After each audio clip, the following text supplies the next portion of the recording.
ئەنگێزەی فرەهەرێمی کە لە ئەمڕۆدا چەند پارێزگایەکی عێراقی دراوسەی باشووری کوردستانی گرتوتەوە سوود و زیانەکانی بۆ کوردستان چییە بێت؟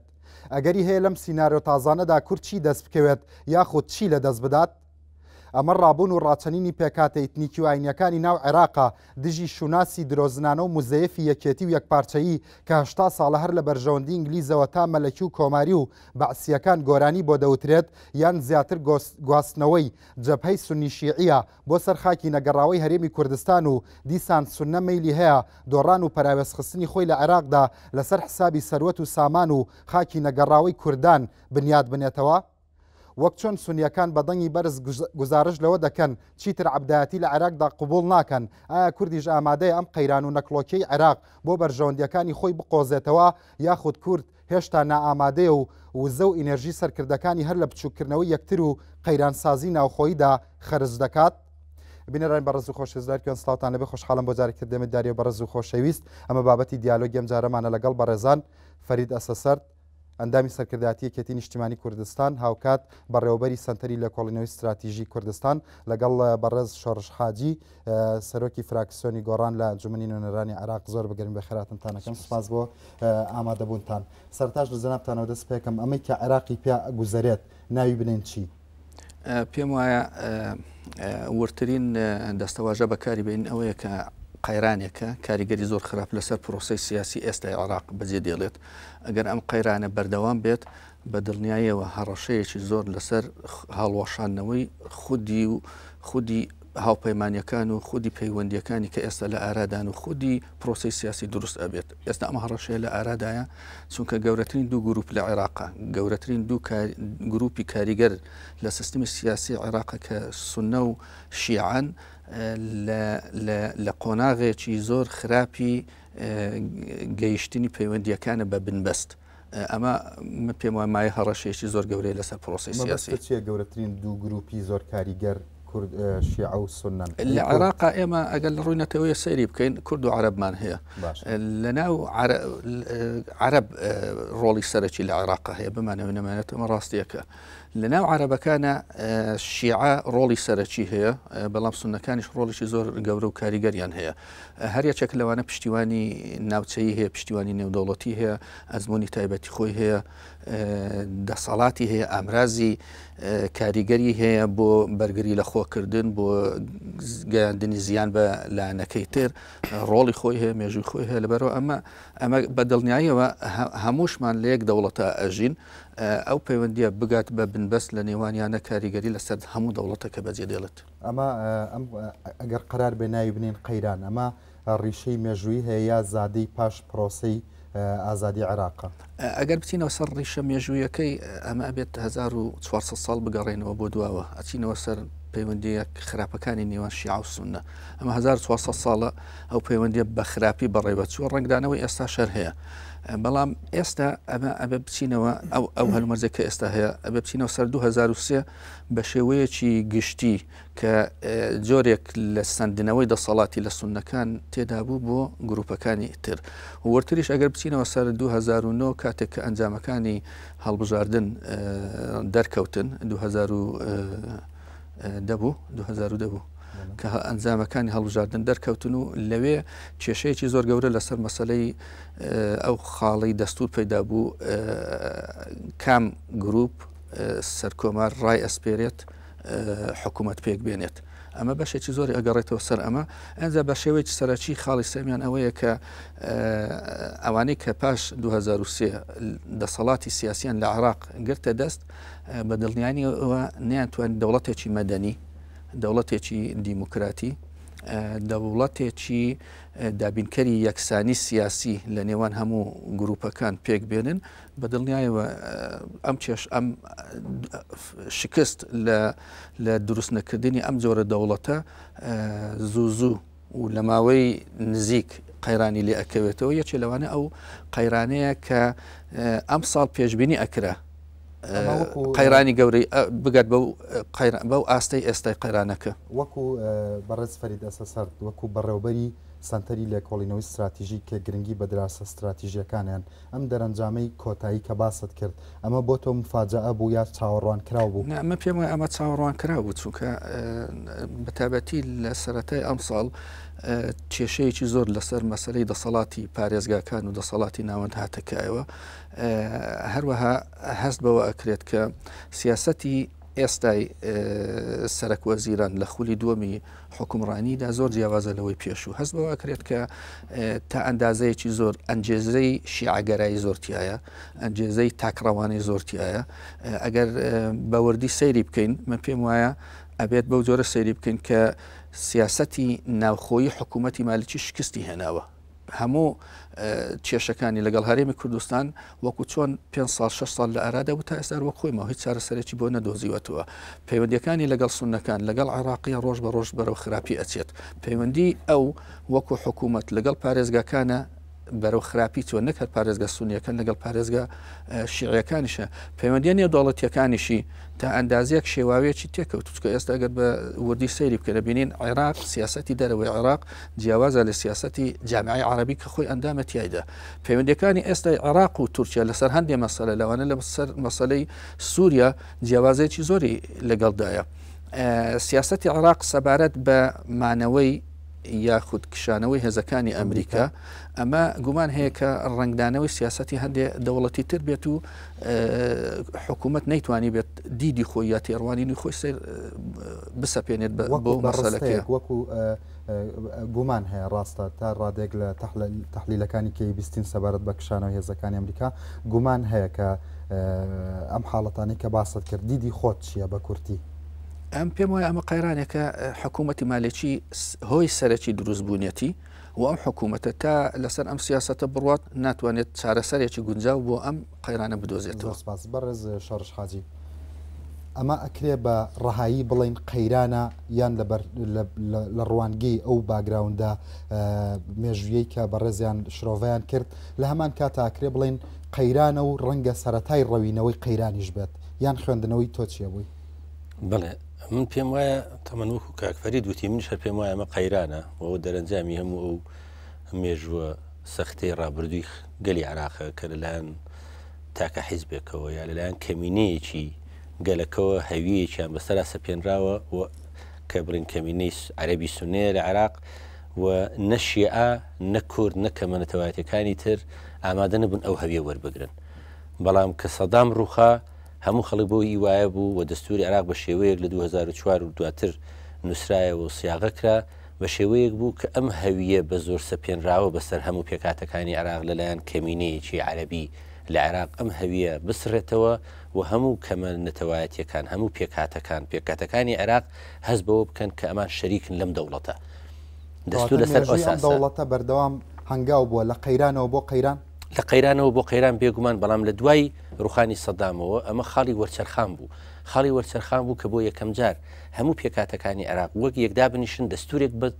بنووسنەوە کە پەیوەندی نێوان خۆیان پەیوەندی حکومڕانی پەیوەندی نێوان هەرێمەکان و مرکز پەیوەندی نێوان پارێزگاکان و بەغدا بۆ خۆیان سیاغی بکەن و شێوەی کارکردن و سیستمی سیاسی بەڕێوەبردننی ئەم وڵاتە خۆیان بەیەکەوە دای بڕێژن بێ ئەوەی کە هیچ لایەنێک بتوانێت مۆنۆپۆلی لایەنەکانی ترکایە دەسەڵات بکات و کەسێک نەتوانێت هەویەکی خۆی بەسەر ئەوکانی تردا فەڕست بکات بەڵام بەداخەوە نەتوانرا ئەو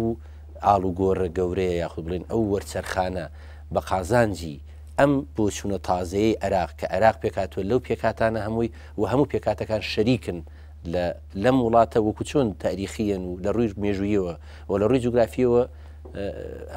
بەیەکەوە شەریکن لە شێوەی بەڕێوەبردننی حکومڕانیش ئاوە شەریک بن بەداخەوە سیاسیەکانی یاخود بڵێن لایەنە سیاسیەکان ئەو هێزە سیاسیانەی کە لەم بارودۆخە بوون بە سەرکردەی سیاسی لە بارودۆخی خەباتی چەکداری و خەباتی سیاسی و خەباتی بەرەنگار بوونەوەی ئەم تونند و تیژەی سەدام و ئوسلوبەی حەزی بەعەز بەرامبەر هەموو لایەنەکانی تر کە لەوە دروست بوون نەیانتوانی وەکو پێویست دەرک بەو ڕاستیە بکەن کە تەنیا ڕێگەیەک بۆ ئەوەی نەگەڕێنەوە بۆ دواوە تەنیا ڕێگەیەک بۆ ئەوەی کە هەموو پێکاتەکانی عێراق هەست بە هەویەی عراقی بکەن و خۆیان بە بەشێک لە عراق بزانن ئەوەیە کە ئەو هەویە ڕەش بکەنەوە بەڵام بەداخەوە دیسان جارێکی تر هەموو لایەنێک دەیەوێ هەویەکەی خۆی بۆچوونەکەی خۆی هەویەکە شەر نییە بەس ناوەکە بێ بۆچوونی سیاسی خۆی دەستکەوتەکانی خۆی بەسەر لایەنەکانی تر فەرز بکات مەسەرەن شیعە هەمیشە وەک دەڵێن لە ڕابردووە ترسێت چونکە لە ڕابردوو تەهمیش کراوە سنە لە داهاتووە ترسێ کورد لە هەردووشیانە ترسێ یعنی ئەم نەبوونی متمانەیە لەنا ئەو پێکاتانە وا کارێکی وای کرد وەکو پێویست ئەم سیستمە تازەی کە بە هەمویان بەیەکەوە دانیشتون بە نیازی ئەوە بوون کە بێتە کایەوە لە عراق نیانتوانی وەکو پێویست ئەم سیستمە بێنە ئاراوە بەڵام من پێم وایە سرد کە بەرامبەرت دانیشتووە ئەڵێ ئەمە شتێکی چاوەڕوان کراو بوو بەڵام ئەوەی کە لە قسەکانی بەڕستای بیستم لەوە بە پێی لۆجیکی جەنابەت ساتەوەختی داڕشتنی دەستور ساتەوەختی دڵپاکی و دەربڕینی نیەت پاکی بێ بۆی کە بە هەمویان دەستورێک دروست بکەن کە تا ڕادەیەک بە شکلێکی تەوافقی کۆی حقوقی ئەم پێکاتانەی زامن کردبێ بورە مەرجنیە دڵپاچی بێت یعنی مەرجنیە دڵپاچی بێت بەڵام هەموو پێکاتەکانی عێراق لە دوای نەمانی سەدام قەنەعەتیان هەبوو کە بۆ قازانجی خۆیان وایە کە بەیەکەوە دابنیشتن ئەو سیستمە جارێککە شەر نییە لە دەستورێکی بێتەشەنوج و بێ ئەجندای نووسوی شەریسانەیە بێگومان ئێستا لەناو دەستورەکە چەندین خاڵ هەیە یعنی 46 مادەی دەستور لەسەری نووساوە کە دەبێت بە یاسا دابڕێژێت یعنی مەبەستەوە لە دەستورەکە نووساوە لەسەری پێکاتون لەسەر ماناگشتەکەی بەڵام نووساوە دەبێت بە یاسا دیاری بکرێت یعنی لەوەشان نەگەیشتوێتە نەتیجە بەڵام بەرژەوەندی هەمویان و ئەم ڕابردووە تاڵی کە هەمویان پیاڕۆیشت بوون وای کرد کە ئەوانە بەیەکەوە دابنیشن بۆ ئەوی سیستمێکی باش بۆ ئایندە دابنن بەڵام دەرکەوت لە پراکتیس ئەم پاشماوە فکری و سیاسی و ممارەسەی ڕۆژانی خەباتی خۆیان تا ئێستاش کاریگەری لە سەریان ماوە و بەو عەقڵیەتی هەموو بەرژەوەندیەکان هەموو قازانجەکان بۆ خۆم و هیتۆ کەمتر بەم ئەقلێتە ئیداری وڵات بکەیت و هەموو دەسەڵاتەکان لە بەدەستی منابێت ئاکامەکە هەر ئەوە دەبێت کە هاتەکایە کەواتە ئەکرێ بڵین مێژوو هەڵە ناکات و ئەمەی کە لە عێراقا گوزەرێ حەقیقەتی ڕاستەقینەی عێراق ئەمە آخر خۆ حەقیقەتی ودێنی ئەمە بێتە یعنی دەتوانانی لە دوو ڕوانگەوە سەیری ئەم مەسەلێ بکەیت یعنی هەر عێراق کاتی خۆی کە دروست بۆ خۆمان هەموو دەزانین عێراق بەویست و ئارەزوی پێکاتەکانی عێراق دروست نەبووە تەنانەت کە مەلەکیە دانرا و مەلیک فەیسەڵ هێنرایە و حکمی عێراق درا بە سونە ئەمەش بەویست و ئارەزووی لایەنەکانی ئەبێ ئەم بۆمبانە هەر بتەقنەوە ئەم ڕۆبێ و سبەی بێ بەڵێ ئەمە ئەبێ بتەقێتەوە بەڵام من ناڵێم ناوی لێ نانێم بۆم بەڵام من ئەڵێم پێکاتەکانی تر کە هەستیان کرد ئەو هەوی بەسەریان نەفەڕستکراوە ئەم هەویە هی ئەوان نییە داوای هەوی خۆیانەکەن و کورد داوای هەوی خۆیەکە شیعە داوای هەوی خۆیەکە سونە داوای خۆیەکە بەڵام شەرنی ئەمانە هەمووی کە باز لە هەویە دەکەین باز لەوە بکەن کە دەبێت دەوڵەتێکی سەر بەخۆی کوردی هەبێت دەبێت دەوڵەتێکی شیعە هەبێت دەوڵەتێکی سونە هەبێت بەڵام باز لەوە دەکەن کە مافەکانیان پارێزراو بێ باز لەوە دەکەن کە شەریک بن لە ئیدارەدانی ئەو وڵاتە مەسەرەن هەرێمی کوردستان بوو بە ئەمرێکی واقعین کەسیان ناتوانین کۆڵی لێ بکەن ئێمە لە هەرێمی کوردستان ئەگەر ئێمە مافەکانی گەلی کورد لە چوارچیەوەی عێراق دەستە بەر بکرێ شەریک بین لە حکومڕانی لە بەغدا لە دروستکردنی بڕیار لە بەغدا شەریک بین ڕێگریەک نەبێ لەبەرەوەی سەرۆکی کۆمار کورد بێ وەزیر کورد بێ سەفیر کورد بێ بودجەی بای خۆمانمان هەبێت بتوانین پۆلیسمان هەبێ ڕەنگە هەر نەزعەی جیابوونەوە لەم عێراقا ڕەنگە ئەم نەزعەیە کەم بێتەوە بە هەمان شێوە سونەکانیش شیعەکانیش هەست بەوە بکەن کە لە پارێزگاکانی خۆیان کە زۆرینەی سونەیە زۆرینەی شیعەیە لەوێش مافی خۆیان هەیە بەشی بودجێ خۆیان ئەدرێ لە گەشە پێدانی ناوچەکانیان فرامۆژ ناکرێن لە بەغدا شەریکە بن لە دروستکردنی بڕیار و جێبەجێکردنی سیاسەتی حکوومەت بێگومان هیچ کاردانەوەیشی سەلبی بەرامبەر ئەم سیستەمە دروست نابێ بەڵام ئەوەی ئێستا هەیە ئەم کاردانەوە سەلبیەیە کە سونە هەست بەوە دەکات کە لە پرۆسەی سیاسی لە عێراق پراوێز کراوە سونە هەست بۆ دەکات شەریکی ڕاستەقینیە لە ئیدارەدانی وڵات سونە هەست دەکات پارێزگاکانیان لە ڕووی گەشە پێدانی پارێزگا و ئەو بودجەی کە بووی تەرخانەکرێت لەوێ بەقەدەر خۆیان نییە بەقەدەر ویستی خۆیان نییە لە دوا کۆبوونەوەی لیستی عراقیەکە لە چەندین پێکاتوە لە ناو خۆیان سەرکردەکان باسییان کردووە کە ئێستا دەرچیان بەوە کردووە کە بۆچی کورد ئەوەندە مەبەستی بووە لە دەسەڵاتی مرکز کەم بێتەوە لەبەرەوەی مرکز دەسەڵاتی بەغدا ئەوەندە زوڵمی لێکردوون ویستیوانە دەسەڵاتی خۆیانیان هەبێ بۆ ئەوی ئەوەندە لە بەردەستی ئەوان دەبن ئێستا ئەوان دەرچیان بوو خاڵە کردو هەر سونە هەست بە غوبن و هەر سونە هەست بە پەراوێز خستن و ئەوەکە یا تا ڕادەیەک لە چۆنەڵی لە ئاوەزی ناوەکی و لە عەقڵی باتنی کوردیشا ئەم هەستکردنە بە غوبن هەیە ئەوە لە ناوکوردە هەر هەیە ئەوەی سونەکان شتێکی تازەیە چکە ئەوان حکمی وڵاتیانە کرد لەبەرەوە ئەو هەستیان لا نەبوو ئەوان دیدی خۆیان بەسەر ئێمەی کورد و بەسەر شیعەکانە سەپاند بوو بەڵام بەنسبەت ئەوەنە ئەزمونێکی تازەیە کە لە سەردەستیەوە ببیتە ژێردەستی ئەمە بەنسبەت ئەوان شتێکە تا ئێستا ئیستیعابیان نەکردووە و هەوڵیش ئەدەن کە بتوانن بیگۆڕن بەڵام لەوە ئەچێت توانایە ئەوەیان نەبێت کە وەکو پێش 2023 دەسەڵاتی جارانیان بجێرنەوە بەڵام پێم وایە لە هۆیە سەرچیەکانی ئەم قەیرانە و ڕەنگە هەر قەیرانێشتر لە عێراقا ڕووی دابێت یا ڕوودا ئەوەیە کە عێراقیەکان خۆیان ئەزمموی حکومڕانیان نییە یان تۆ ئەگەر سەیری مێژوی عێراق بکەیت عێراق لەوەتەی کوروش پەلاماری بابلیدا و داگیری کردووە نزیکەی 600 پێش زاین تا 1920 کە نزیکەی 2500 ساڵە کات عراقیەکان حکمی خۆیان نەکردووە و ئەمە کێشەیەکی زۆر گەورە دروست دەکات ئەمە بۆ ئێمەش ئەزمموی حکومڕانیمان نییە قەت حکمی خۆمان نەکردووە هەمیشە بێگانە هاتووە حکمی کوردستانی کردووە و بەنسبەت عێراقیەکانی هەروە بوو لەوەتەی بابل توانای حکومڕانی لە دەستداوە و عێراق بۆتە داگیرکراو تا 1920 عراقیەکان حکومڕانی خۆیان نەکردووە لە 21 کە دەوڵەتی عێراق دامەزراوە دەوڵەتێکی داگیرکەری ئەوروپی عێراقی دروست کردو عێراقیەکان خۆیان دەستیان نەبووە لە دروستکردنی دەوڵەتەکە و ئەگەر بە دڵنیاییەوە ئەگەر دەستیان هەبووە لە دەوڵەتەکە بە شێوەیەشتر دروستیانە کرد بە سنوورێشتر ڕەنگە کوردیتیان نەبووە ڕەنگە شیعە دەوڵەتێک وایە سونە دەوڵەتێک وایە باشەکەواتە ئەم قسانی جەناب پێمانەڵێت چی کەواتە ئەمەی کە ئێستا لە ئەم فرەهەرێمەی کە لە عێراقا ئەگوزەرێ و هەر مانگەی پارێزگایەک و ئەنجومەنی پارێزگایەک داوای بە هەرێم بوو نەکات ئەمە دەرەنجامی بێ ئەزممویە یا ئەمە دەرەنجامی جۆرێک لە خەمڵین و جۆرێک لە ڕابوون و جۆرێک لە وشاربوونەوە و جۆرێک لە سەرپێکەوتنی ئەزممونە لە لای پێکاتەکانی عێراق سەرپێکەوتووە ئەمە درێژە پێدانی مێژوی عێراق مێژوی عێراق هەر بەو جۆرە هاتووە کات خۆشی شتێک نەبوو ناوی عێراق بێت لە مێژووە وڵاتی عێراق هەبوو بەڵام دەوڵەتی عێراق نەبووە ئەوەی کە ئێمە باسیەکەین پێ ئەڵێن ویلایەت شتێک نەبوو ناوی لە سەردەمی دەوڵەتی عوسمانیە ناوی ویلایەتی عێراق بێت تەنانەت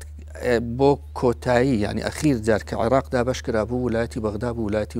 بەسڕە بوو ویلایەتی مووسڵ بوو دوشتی جیاواز بوون هەر یەکێک لەوانە حکومڕانی خۆیە کرد لە ناو کووردا ئەزمموی ئۆتۆنۆمی ئەزممونێکی زۆر دێرینە بۆ 2000 ساڵ ئەگەڕێتەوە هەمیشە کورد حکمی خۆی کردووە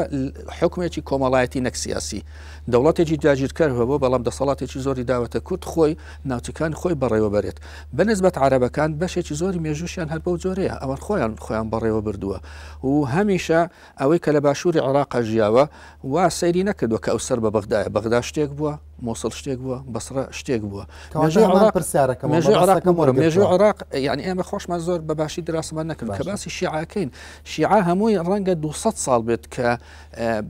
زۆرینەی پیا کردووە لە عێراق پێش 200 ساڵ زۆربەی زۆری عێراق سون نەبوو لە سەدەی 19 هەمەوە وردە باشووری عێراق بەرەو تەشەیع چوو و توانرا ئەوەی ئێستا کە بۆتە شیعە ئەوە ببێ بە شیعە ئەجینە ئەوەیکیان هەمویان سون نەبوون زۆربەی زۆری سون نەبوو مێژوو کارێکی وای کرد کە گروپی شیعە لە عێراق پەیدا بێت و سونەکان لە شوێنەکانی خۆیان پەیدا بن و شتێک نەبێت کە هاوبەش بێت سەسرەتی گشتی نەبێت کورد و شیعە و سونە بێکەوە کەواتە ئەمەی کە ئەگوزارێ ئەکرێ بڵین بە معنایەکی تر سەرپێکەوتنی عێراقا سەرپێکەوتنی ئەوەیە کە ئیتر ئەو نەزع خەفەکراوانی کە لە لای ئەم پێکاتە ئاینی و ئتنیکیانە هەیە کە چەند ساڵە خەفاکرێ و وەکو لە پێشەکێکەکەمە خستمە ڕووشوناسێکی یەکێتی و یەکپارچەی درۆزنی بۆ دروستکراوە ئیتر ئەو پێکاتە موزەیەفە هەڵەوەشێتەوە ڕەنگە ئەمیان عێراقی ڕاستەقی نەبێت مێژوو عێراق کاتێک سێ پێکاتەکە بەیەکەوە ژیاون داگیرکەرێک هەبووە ئەوانەی کۆ کردوتەوە لە ژێر چەتری خۆیدا ئەجین ئەوانە هەلومەرجێکی وا لە ئارادانە بۆ بڵێ ئێستا کە هەموو هەفتەیەک نییە هێزەکانی ئەمریکا کشاونەتەوە ئەو خەریکە کێشەیەکی گەورە لە نێوان شیعە و سونەیە پەیدا بێت و لە نێوان لیستی عێراقیە کە نوێنەرایەتی شیعەکانە کات و سونەکانە کات و لیستی دەوڵەتی یاسا کە یەکێکە لە گەورەترین و دیارترین لیستەکانی سونە هێشتا داگیرکەرەکە بە تەواوەتی عێراقی بەزێنی هێشتا ناکرێ ناوی بنین بۆمب لە جەناب هەمان پرسیارەکەمەوە ئەم بۆمبە ناکرێ هەر بتەقێتەوە ئەمڕۆ بێ و سبەی بێت ئەمە خۆی ئێستامە تەقینەوەیە ئەوەی کە ئێستا ئەبینین یەکێکە لە تەقینەوەکە ئاسەواری تەقینەوەکە وێرانکاریە بێ یا ڕەنگە شتی تری لە سەوز بێت. ئێستا خۆی لایەنەکان هەمیان بەشێکی زۆری لایەنەکەم بەتابەتی ئێمەی کورد ئەمریکیەکان ڕەنگە هەندێک لایەنی تریش هەبێت هەوڵی هێوەرکردنەوەی لایەنەکان ئەدەن بەڵام ئەوەی کە ئێمە هەوڵی بۆ ئەدەین ئەوەی کە ئەمریکیەکان هەوڵی بۆ ئەدان ئەمە هەوڵدانێک کە نازانی سەرکەوتووەتانەوە هێوریکەنەوە لەبەرەوە ئێمە لە چوارچەوەی یەک دەوڵەتە ئاژین و بەرژەوەندیمان لەم هەلومەرزەی ئێستا دەلەوەدایە کە ئێمە لە عێراقێکی ئاشتی خوازی پڕ ئاشتەوایی و تەبایی بێت لەبەرەوە ئەوەی کە لەوێ ڕوو ئەدەت کاریگەری خراپی لەسەر ئێمەش بەڵام تۆ داوای شتێکەکەی کە لە جەوهەر داوەکو بەرپرسی سنتەری لە کۆڵنەوەی استراتیژی لە تەرکیبەکەی عێراقا ئیمانت بەوە نیە کە ئەمە بێتە دی ئەمانە هیچی شۆک نەبووە بۆ تۆ مثلا بۆ داوای ئەماکەی کوردیش عارزێکی بەڵێ عارزێکی مێژووی عێراقەکەم کە بە زۆرە هاتو هەر ئێمە وانین بۆ نمونە مەسرەکانی شوەر بگرێت لەوەتەی ڕۆمانەکان هاتن مەسریان داگیر کرد تا 1952 مەسرەکان حکمی خۆیان نەکردووە لەبەرەوە ئەزمموی حکومڕێنیان زۆر لاواز بووە ئێمە عراقیەکانی شەروەها ئەو چێشانی کە لە مصر هەیە لای خۆشمانە هەیە بەڵام تایبەتمەندیشێ بۆ نمونە لە بینی قبتیەکان و مسلمانەکان ئێستاش هەر کێشە هەیە بەڵام کێشەی عێراق لە هەندێک مەسەلە یەکێکیان لە ڕووی جوگرافیەوە عێراق بریتیە لە هەرێمێکی کوردنشین هەرێمێکی سندەنشین هەرێمێکی شیعانشین ئەمە تایبەتمەندێکی هێزی داوەتە پێکهاتەکان ئەو کێشانی کە دروست ئەبن ئەو کێشانی کە دروست ئەبن لە عێراقا لە هەرێمی کوردستان دروست نابن لە هەرێمی شیعە دروست نابن لە هەرێمی سونە دروست نابن لە شوێنە تێکەڵاوەکان دروست ئەبن لە دیالە دروست ئەبێت لە بەشێکی لای سامەڕا و ئەو شوێنانە دروست ئەبێت لە ناو بەغدا دروست ئەبێت کێشەکە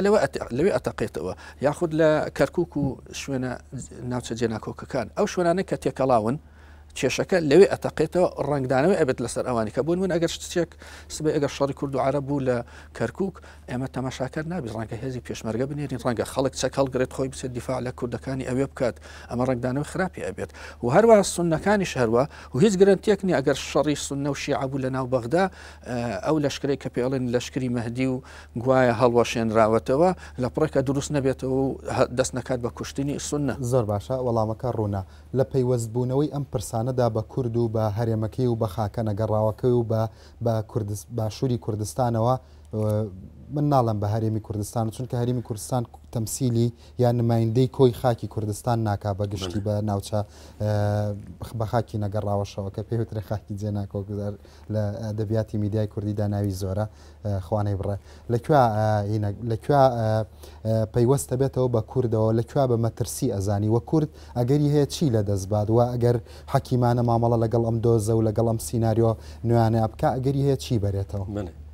ینی خۆ ڕاستێکەیە کە دەبێت بیڵێن ئەویژەوەیە کە هەر لە سەرەتای دروستبوونی عێراقەوە تا ئەم لە حەزەیەش عێراق دیسان بە زۆر بەیەکەوەلیشێنراوە یعنی ئێستا ئەگەر عێراق هێزە ئەقلیمیەکان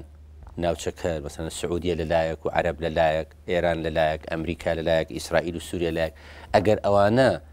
بەرژەوەندیەکانیان دژ بە یەک نەبێت لەم عێراقا ئەگەر ئەوانە لە بەرژەوەندیەکان یا لە دوا ڕۆژی خۆیان ئایندەی خۆیان نەترسن ئەگەر لێ بگەڕن خەڵکی عێراق من پێم وایە لە ماوەیەشی زۆر کورتە عێراق بێتە سێ بەش سونەت جیا ئەبێتەوە شیعە جیا ئەبێتەوە کوردیش جیا ئەبێتەوە ئیتر ئەو کاتە ڕەنگە دەست یەکێ لەو هێزانە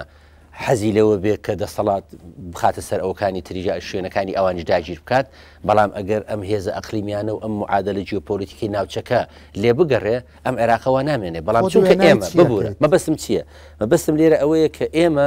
مەجبورین لەم عێراقە بژین تبەرەوەی پارچە پارچەبوونی عێراق ئێستا لە کایی سیاسی لە نظامی نێودەوڵەتی ئێستا هێزەکانی ناوچەکە ڕێگە بەوە نادەن عێراق پارچە پارچە بێت هەر یەکە لە بەرهۆیەک و لەبەر بەرژەوەندی و ئایندەیەکی خۆیان کە مادام ئەزانین ئەم عێراقە نابێ پارچە بێت بۆیە ئێمە لەم عێراقە دەمێنینەوە بەڵام بە مەرجێک ئێمە بتوانین لە ئەو عێراقە زۆرترین قازانج و دەستکەوت بۆ گەلەکەمان بەدیبێنین ئەم قەیرانی لەوێ هەیە ئەمە هەمومان باسمان کرد هەردوو لامان باسی ئەومان کرد کە ئەمە دەرەنجامی چییە بەڵام ئێستا من پێم وایە تاکە ڕێگایەک لە بەردەم عێراقیەکان ماوەتەوە کە دەبێت ئەم دەستوری عێراق و ئەم بڕیاری بەیەکەوە ژیان و قوبولکردنی یەکترە ئەبێ قوبول بکەین بە خۆشی بێ یا بە ناخۆشی بێ چونکە چاری ترمان نییە یعنی ئەگەر جیاببوونەوە هەبێت دەبێت جیابینەوە بەڵام ڕەنگە جیاببوونەوە لەم زروفەی ئەمڕۆ ڕەنگە ساڵشتر وانەمێنێتەوە بەڵام لەم هەلو مەرجە سیاسی و نێودەوڵەتی و جیۆپۆلیتیکەی ئەمڕۆی کوردستان جیاببوونەوەی پارچە پارچەبوونی عێراق ڕەنگە ممکن نەبێت بۆ یەکە بە یەکەوە دەژین ئەبێ وا بکەین کە یەکترمان قوڵ بێ و مافی یەکتر دەستە بەر بکەین من پێم وایە لەم کڵاوی بابردوو نەکەوتۆنەوە کورد مەسەڵەن لە تەحلیلەکانتان بەناوی ئێوە ناکەم مەسەڵەن یعنی لە تەحلیل لە منطقیەکانتانە سەبارەت بە تەرکیبەی عێراق لە دروستبوونیە تاوەکو ئەمڕۆ ئەوەی خاڵی ئومێد بێ لە تەحلیلە سیاسیەکانی نەجەنابە نەکاتفەریدا نایبینم لە هەمان کاتە هەمیشەش خۆشخەیاڵی و ئومێدێک لە قسەکانتانە بۆ خۆتان دروست دەکەن کە لە سایی دەستورێکە بە نەرمونیانی و بە ئارامی بژین کاتێکش کە سەیری میدیای کوردیەکی بەس ئەوەی ئێزگەکەی جارانی یەکێتی و یا دەنگی شۆڕشی عێراق نییە گین بەردەوام هەمیشە هەست بە مخاتەڕەیەکەکەی بەردەوام هەرێمی کوردستان لەسەر نەوت لەسەر پێشمەرگا لەسەر یەک دنیا مەلەفی هەڵپەسێرا و هەیە مشکیلە هەیە آخر ئێمە ئەمڕۆ کە ڕەنجیان ئێمە ئەمڕۆ تا ئەم لەحزەیەش بەم تەرکیبەی ئێستا و بووم دەستور و یاسانی کە عێراق بەڕێوە دەبات ئێستا زەرەرمان نییە بەوەی کە ماوینێتەوە لەگەڵ عێراق خۆ ئەگەر ئێستاتەوە ئەو سێ پارێزگایە دهۆک و هەولێر بم بەپێی دەستوری عێراق و قانونی بڵین ئیداری دەوڵەتی عێراق کە لە سنووری هەرێمی کوردستان بریتە لەوانە ئێستا تۆ جیابی وبی بە دەوڵەتیش کەس ڕێ ناگرێت بەڵام ئایا کورد دەیەوێت لەم سێ پارێزگایی کە کەمتریشە لەو سنوورە جوغرافی کە سەدام لە ساڵی هەفتا داوێتی بە کورد ببین بە دەوڵەتێک لەم شوێنە بەبێی کەرکووک بەبێ ناوچە دابراوەکان لەلایەکە تورکیا لایەکرد ئێران لەلایەکە سووریا لایەکرد عێراق ئایا ئەمە لە بەرژەوەندی کووردا دەوڵەتە هیچ بنەمای ژیان و بەرەپەرەپێدان و گەشەکردن و ئینزیمامکردنی پارچەکانی تری کوردستانی هەیە مەبەستم چییە؟ ینی بۆیە ئەڵێم لەم عێراقە بەڵام بە مەرجێک لەم عێراقە ئەم پارێزگایانەی کە هەن مەسەر باسی ئەو قەیرانەکە لە پارێزگاکان هەیە هەتا پارێزگاکان بتوانن ببن بە هەرێمی سەر بەخۆ مەسەن دیالە بێ بە هەرێمێکی سەر بەخۆ بە ئەنبار بێ بە هەرێمێکی سەر بەخۆ مووسڵ بێ بە هەرێمی سەر بەخۆ ئەم دەسەڵاتە مرکزیە لە ڕووی ئیداری لە ڕووی ئابووری لە ڕووی سیاسی لە هەموو شتەکان دابەش بێ بەسەر عێراق و ئەم پێکاتانەی عێراق بتوانن مافەکانی خۆیان دەستەبەر بکەن ئەمە ڕەنگە باشترین ڕێگە بێت ئەگەڕ وڵات بەڵام وەکو مامەسا گۆران ئەڵێ ئەوە شتێکی بەدی هەیە کە ئەم عێراقا بەڕاستی لە شارەکە ئاڵێ دوورگەی نیفاقا ئەمە ڕاستیەکە بەڵام پرسیاری سەرەکیش ئەوەیە ئایا لە دەرەوەی تەفاوزکردن لەسەر کێشە کەڵەکەبووەکانی نێوان کورد و بەغدایە لە ئەو کێشانەی کە لە عێراقا بە هەڵواسرایی و هەڵپەسێراوی ماوەتەوە ئایا ڕێگای سێمیش نییە ئەگەر چەند پارێزگایەکی تریش بە هەرێمبوونی خۆیان ڕابگەن و بێ بە ئەمری واقع واتە کورد ناتوانێت لەگەڵ ئەمانە ڕێگا چارەی تر بدۆزێتەوە چونکە هەندێک شیکاریە بیستین لە میدیاکانی کوردستانەوە هەندێک کەس پێی وایە کە مفاوەزاتکردن لەگەڵ دوو هەرێمی دراوسەی کوردستانی باشووردا ڕەنگە ئاسانتر بێت لەو هەموو پێکاتەی کە لە مەرکەزە هێزی سیاسیان هەیە پاش ئەم ناوبڕات چاوەڕوانەوە